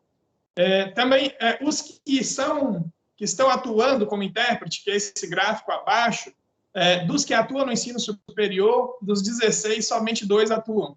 E esses 2 sou eu e a colega Patrícia, que está aqui atuando nesse momento. Pode passar, professor, eu vou adiantar um pouquinho, devido ao horário. Alguns desafios aí na profissão. No ensino superior, a gente encontra dificuldade, como já foi citado também pela aluna que está aqui assistindo, a Sabrina, as terminologias e os conceitos de cada disciplina. É um desafio para o intérprete. né? Tem que conhecer esses novos conceitos, estudar os sinais, falta-se muitos sinais. A ausência de um sinalário, um dicionário da língua de sinais. Não existe um dicionário completo ainda das línguas de sinais, é uma língua que está em constante mudança, alguns sinais estão sendo criados e não foram divulgados ainda, alguns estão sendo divulgados em determinadas regiões e outras não. Então, assim, é realmente um desafio para o intérprete buscar qual é o sinal correto, qual é o mais adequado para se usar. É uma língua, e toda língua tem, né, a sua evolução, as suas mudanças, portanto, esse é um dos desafios aí da nossa profissão. O esforço cognitivo é um assunto que a gente tem tratado e eu vejo o reconhecimento dos colegas, dos professores aqui, por exemplo, quando a gente atua num evento sem um revezamento. É o caso da nossa atuação agora no CEPEX. São palestras, né, e uma atrás da outra, sem uma pausa, e a interpretação ela é um ato, um trabalho cansativo, não só o físico. Os membros superiores, que a gente fica gesticulando, todos os músculos da face em si, é cansativo também, porque ele exige muito esforço cognitivo. A gente trabalha com duas línguas de modalidade diferente, então o intérprete ele precisa estar fazendo essa relação entre uma língua e outra. Não é só fazer o sinal da palavra que foi falada, mas é processar essa informação e passar a informação. Então, é desafiador a interpretação simultânea. O nível de fluência do estudante surdo, como colocado em outros trabalhos que eu acompanhei aqui, a defasagem na inclusão, nas metodologias corretas, adequadas, no ensino das pessoas surdas, lá na educação básica, elas refletem no ensino superior.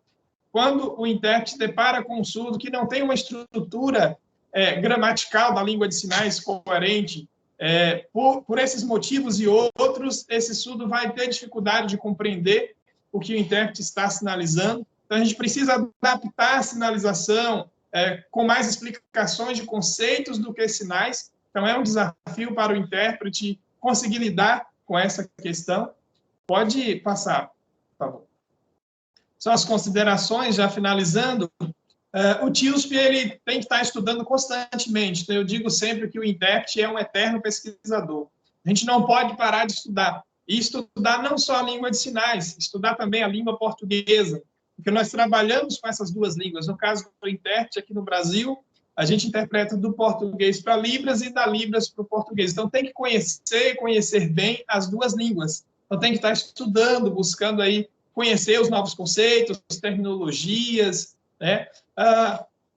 Na carreira profissional, né, a gente busca qualidade, que é buscar os cursos, fazer os cursos que são exigidos, porém, a gente tem uma valorização que ainda é pequena, ainda é pouco. Muitos colegas intérpretes acabam migrando para a docência, né, porque não conseguem suprir, né, na sua carreira profissional somente como intérprete.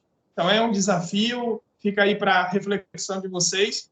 O TIUSP, ele faz parte do processo de inclusão. Num país como o nosso, de maioria ouvinte, e o estudo, a escola, a sociedade em si foi pensada para os ouvintes. Na hora de incluir o surdo, devido à sociedade não saber a língua de sinais, a grande parte não sabe, o intérprete ele se torna um profissional chave, ou seja, para fazer essa comunicação, né, para incluir, de fato, os surdos, é necessária a presença desse profissional, não só no ensino superior, mas também nos espaços sociais. O trabalho do intérprete e a invisibilidade, eu não vou falar muito, mas é justamente essa valorização desse profissional para que se tenha condição de continuar buscando nos seus estudos uma carreira profissional. Eu vou deixar aqui um exemplo para vocês. Eu ainda não consegui trabalhar só como intérprete. Eu tenho uma outra atividade que eu exerço, que é onde eu tenho uma segurança, digamos assim, não só de salário, mas também de carreira, né, profissional. Então, a gente precisa ter uma valorização maior. Às vezes é um salário pouco para uma carga horária muito extensiva e cansativa, e a gente busca aí melhorias para a gente conseguir trabalhar melhor e também trazer contribuições dentro do ensino superior. Ainda há muito que ser pesquisado, eu vou pedir para passar. Creio que meu tempo já estourou, fica aí as referências. Pode passar, tem mais um slide que é o agradecimento. Muito obrigado a todos e vamos aí para as discussões, que o horário já está estourado, né? Muito obrigado pela oportunidade de lugar de fala. Josiano, parabéns pela sua pesquisa, pelo seu trabalho. A gente entende o processo de valorização que ainda está aquém do que vocês merecem. A gente vê o dinamismo que é, e isso é notório. Todos os professores que eu converso, eles são taxativos, né? Como é o cansaço físico e cognitivo, a habilidade que vocês têm que exercer, temporal ali, de estar processando todas as informações e passando em tempo real. É louvável e, assim, por exemplo, eu me coloco numa condição de pensar assim, mesmo que tentando me abrir o máximo possível para as possibilidades, eu não sei se eu teria tamanha capacidade de gerir esse processo, viu? Não é para qualquer um, não. Assim, estou dizendo assim, o quanto a gente tem que valorizar esse profissional, tá bom? Então, vocês estão de parabéns, você, a Patrícia, tá certo? E acredito que as frentes de pesquisa, elas estão sendo abertas, viu? A Cris está puxando o carro, vocês estão se unindo, o NAP está fazendo um trabalho muito gostoso e eu acho que a gente vai conseguir, nesse trabalho de formiguinha, que a gente sabe que a educação, de forma geral, é esse trabalho de formiguinha, mas que frutos serão colhidos futuramente, tá bom? Verdade. Obrigado, professor. Valeu. Gente, ó, a dinâmica foi essa. Uma das coisas que a gente vai levar para a nossa avaliação do CPEX é que não tem como ter 6 apresentações em um tempo de 1h30, né, Cris? Eu acho que assim, a gente fica, primeiro, aguça a curiosidade da gente, porque a gente quer falar de cada trabalho, a gente quer compreender, aprofundar mais, mas o tempo, ele se esvai, né? Ele vai se esvaindo e a gente vai ficando assim meio que na contramão aí de abrir um processo de perguntas agora, perguntas e respostas para a gente, e a gente acaba valorizando, não é valorizando na questão do teor teórico ou metodológico de um trabalho que foi apresentado, mas acaba dando espaço para uns e não para outros, porque a discussão se limita por causa do tempo, certo? Aí, como sugestão, como nós somos um grupo aqui colaborativo, né, de partilhas, o que vocês sugerem? Nós estamos aqui com 22h40, não sei se foi falha de quem está conduzindo o processo, mas a gente não conseguiu alcançar o tempo nas mediações do possível. O que vocês sugerem? Não sei, acho que cada um vai falando aí, quem não tiver tempo sai, né? Mas eu acho que a discussão também é importante, né? Exatamente. Quem quiser falar também, quem quiser falar, pode levantar a mão também no bichinho que tem aqui, ó. Tá aberto aqui. Eu vou começar. Eu estou me coçando aqui. Eu fiz um levantamento dos principais tópicos abordados aqui na sala. Está tendo um retorno aí. Tem alguém que desligar aí o... Alguém está dando eco. Então, eu vou começando lá de cima. Então, uma das coisas que me chamou a atenção, dentro das apresentações, é que houve a apresentação sobre um projeto de governo voltado para a necropolítica e reafirmação de um Estado mínimo, de um Estado com educação pouca, saúde pouca e tudo de ruim, para não dizer pior coisa aí.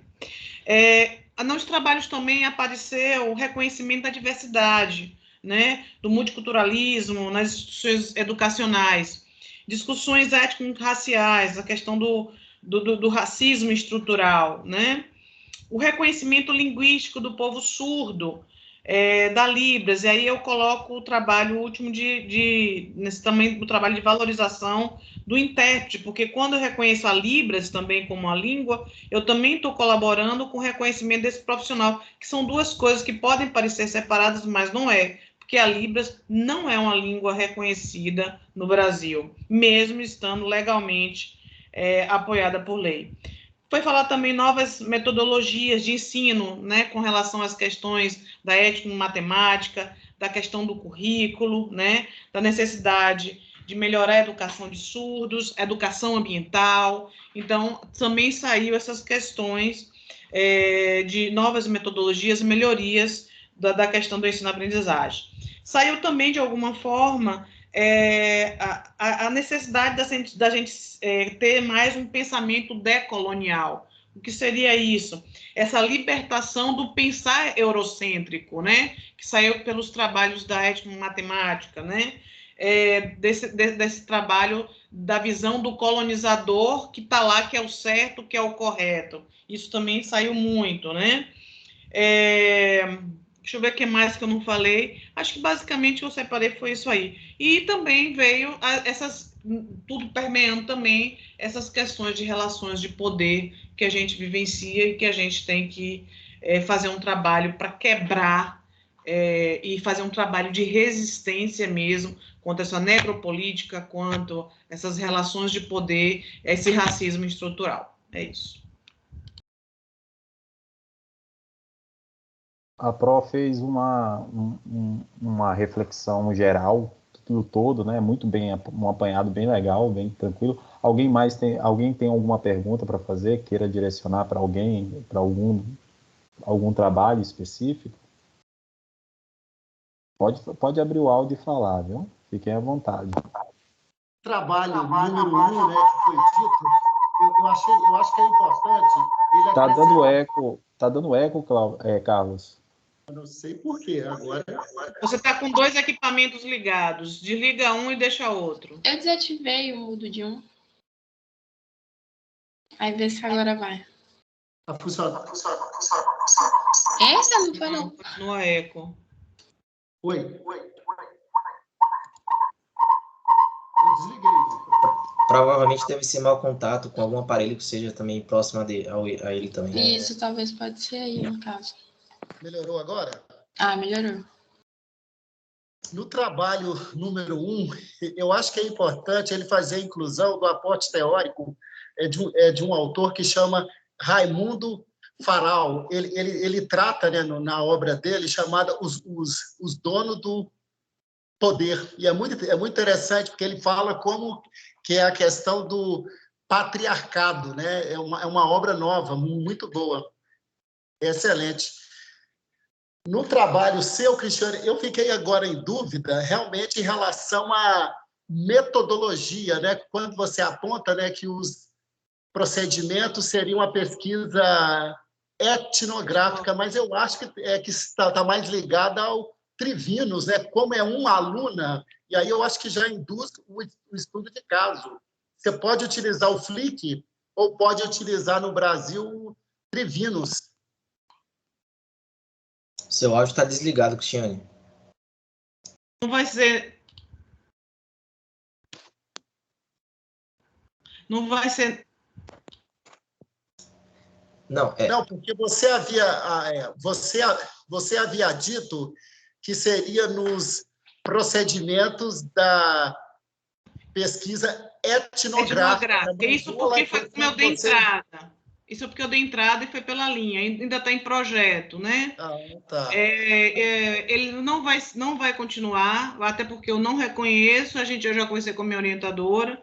A gente está tentando ver se dá para fazer um trabalho da alta etnografia, já que eu faço um trabalho com ela de 6 anos, né? Vai ficar um trabalho mais de exploração meu no sentido de descrever esse processo etnográfico desse tempo que eu passei com ela, dessa relação.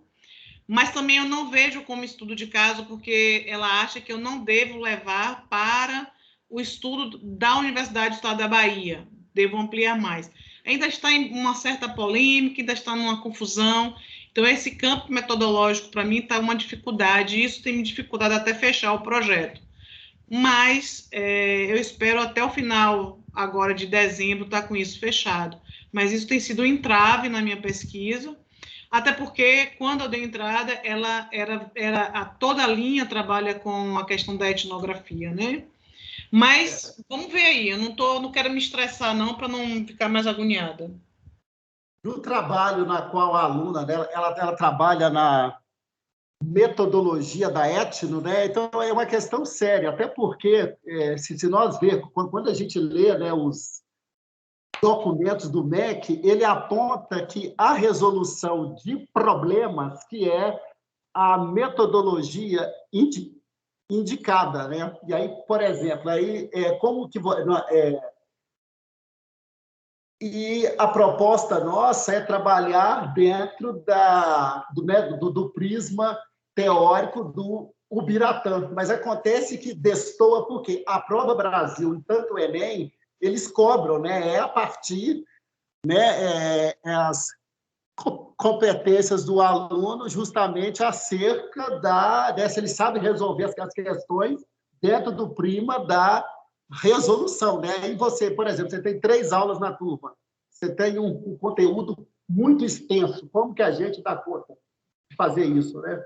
E aí é por isso que eu vejo que, na maioria das vezes, o professorado ele não faz mesmo. Carlos, isso você está falando em relação à etnomatemática, a pesquisa de Inara, é isso?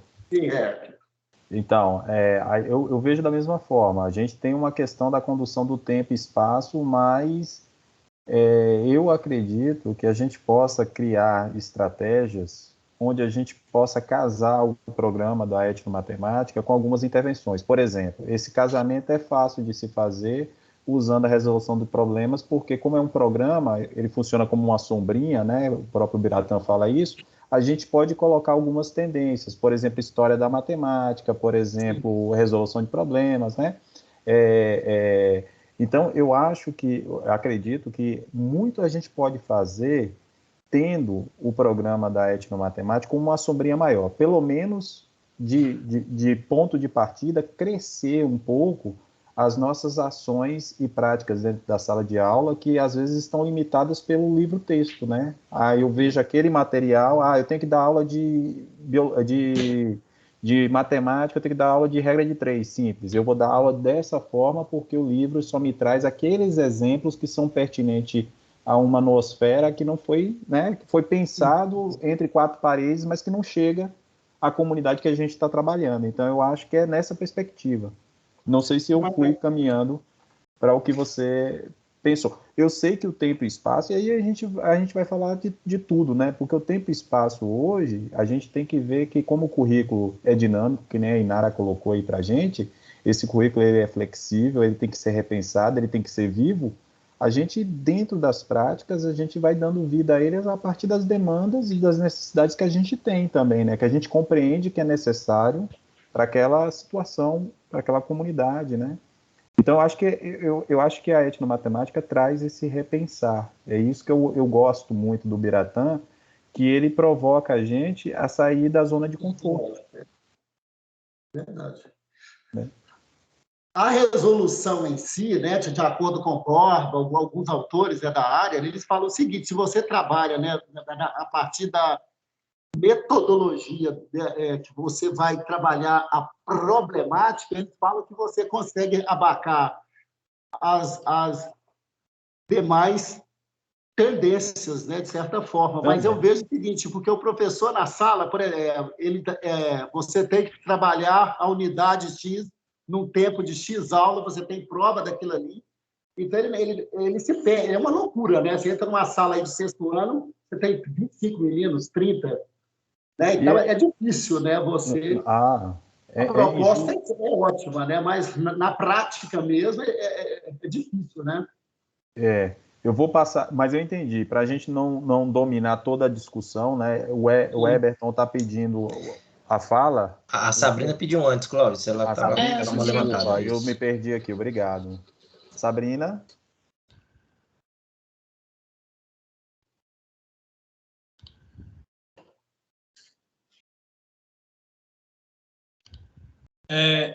Pode sim. O intérprete vai estar interpretando. Sobre o trabalho da professora Cristiane, logo no início, a gente tinha muita dificuldade na comunicação, lá em 2014, quando eu iniciei na universidade. Então, para a gente conseguir comunicar, às vezes precisava escrever, e ainda assim, escrevendo, tinha dificuldade de ter o entendimento.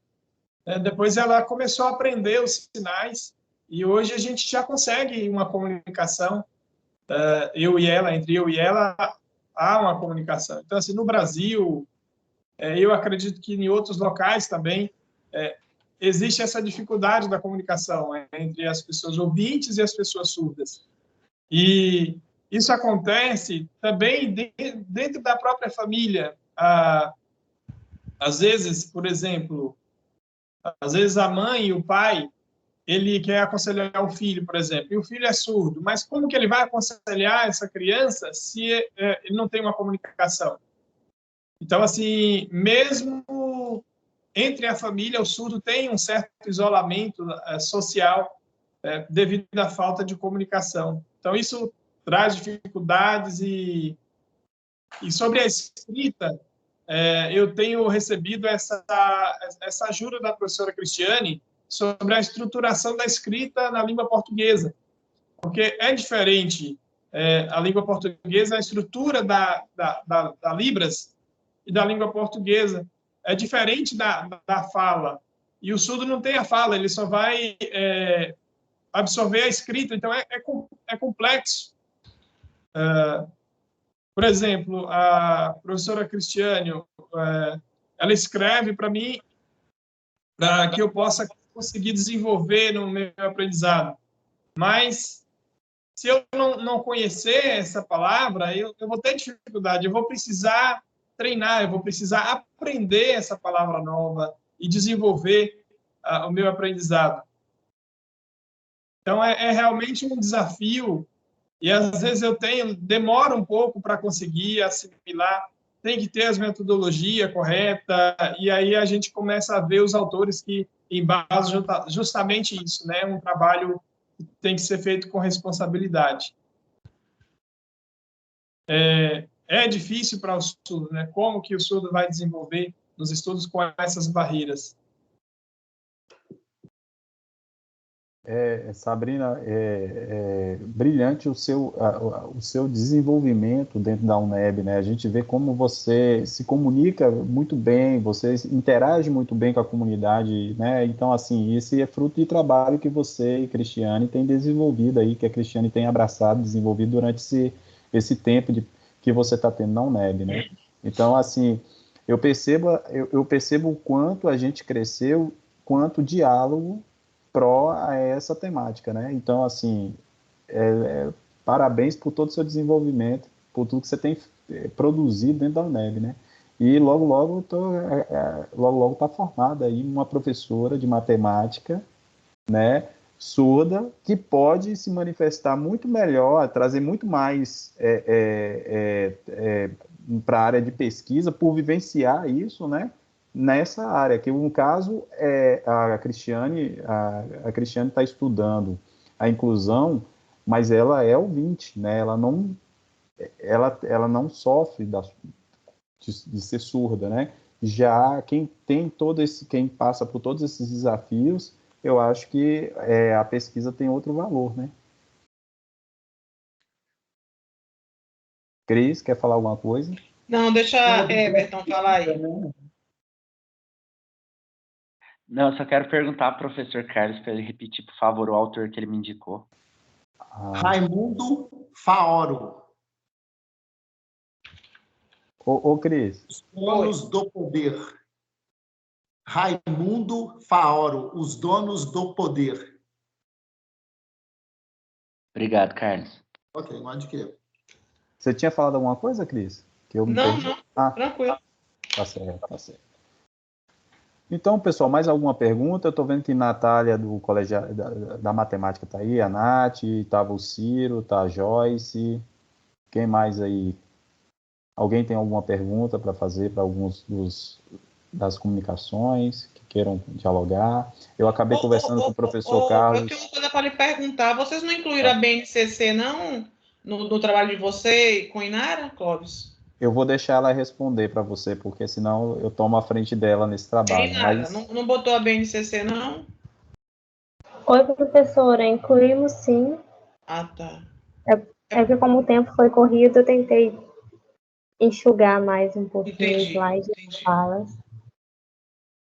Aproveitando aqui o ensejo rapidamente, Carlos, eu mandei um e-mail para você, não sei se você ouviu, para o seu e-mail institucional.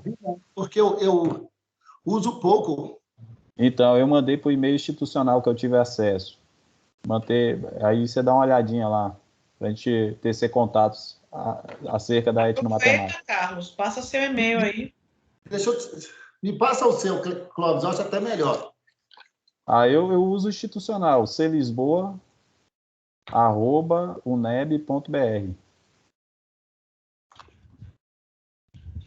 Tá, clisboa@uneb.br. Bem, pronto.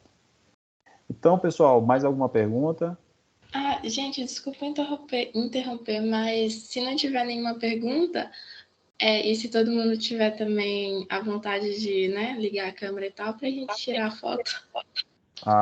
Que massa, isso aí. Registrar o momento. Isso. Eu posso tirar agora? Não, o pessoal vai abrir a câmera agora ainda. Tem o Everton aí para abrir a câmera, o Ulisses. Aí vamos. A Isabelle, se tiver à vontade. Quem tiver à vontade. E nesse povo bonito, né, Clóvis? Sim. Aí, Diverso, Cirão. diferente.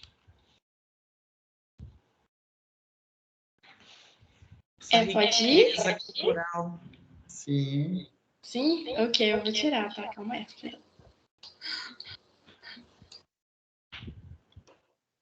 Eu vou contar até 3. Aí eu tiro. Pô, eu cansei, vai. Vai. 1, 2, 3 e vai.